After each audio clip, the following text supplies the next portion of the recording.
Hello దోస్తులు, ఈరోజు మేము చేపలు పట్టడానికి పోతాను. చూడండి, ఈ బురదలో ఎంత కష్టపడిపోతాను. మేము చేపలు ఎన్ని వస్తాయో చూడాలి, ఎన్ని పట్టుకొస్తామో. ఇవాళ ముగ్గురు, ఈ మనిషి నలుగురు, నేను అందరిని కలిసిపోతాను. చేపలు ఇవాళ ఎన్ని పడతామో మీకు చూపెడతాం. కొద్దిగా అయితే చూడండి, ఇంట్రెస్టింగ్ ఉంటుంది. ఈ చెరులో ఈ బాతులు పెట్టిళ్ళు ఫ్రెండ్స్. బాతులు ఎంత బాగున్నాయి చూడండి. వాతావరణం చూడండి, చెరువు వాతావరణం. గుట్టలు, పాండవుల గుట్టలు, ఇటు రామప్ప గుట్ట, ఇటు గణపురం చెరువు. ఇది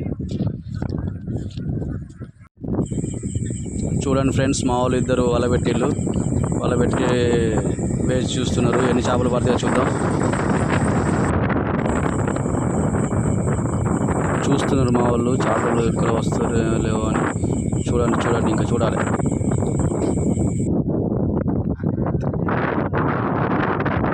మా చిన్నోని కాలుకి ఏదో తగిలినట్టున్నది చేప.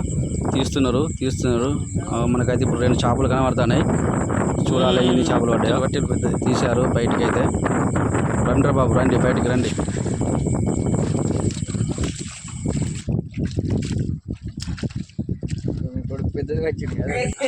చూస్తున్నారు చేపలు. అబ్బా, పెద్ద చేప పడింది ఒకటి, 1/2 కిలో ఉంటుంది.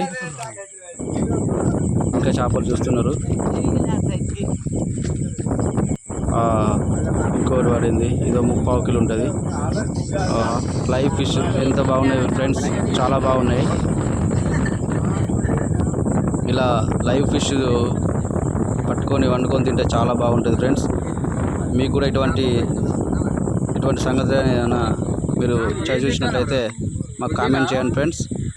న్యాచురల్ ఫిష్, లైవ్ ఫిష్ ఎంత బాగున్నాయో, చాలా బాగుంటాయి. చిన్న చేపలు పులుసు పెట్టుకుంటే. అబ్బా, మా షారుక్ కూడా పెద్దది కట్టిండు చేప.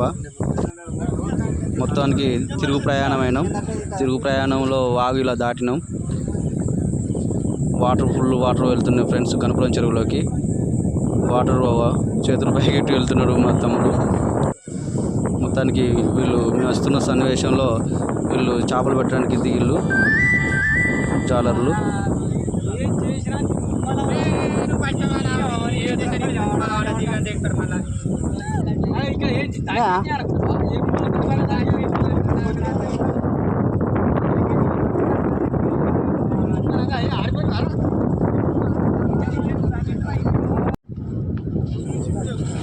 ఇంకొక అతను వేసిండు. వీళ్ళు వెరైటీగా ఉంది చూడండి ఫ్రెండ్స్. అందరు కూడా లైన్గా వెళ్తున్నారు. చేపలు ఇలా అయితే బాగా పడతాయి. వాళ్ళను ఇట్లా తీసుకొని వెళ్తున్నారు నీళ్ళలో. లాస్ట్కి వెళ్ళే వరకు 2 చేపలు పడినాయి వాళ్ళకు లాస్ట్లో. ఇంకెవరు చూస్తారు లాస్ట్లో. ఎట్లా పట్టుకోతా తయారా చేపలు అసలు. అందరు చూడండి ఎంత ఐకమత్యంగా చేపలు పడుతున్నారు.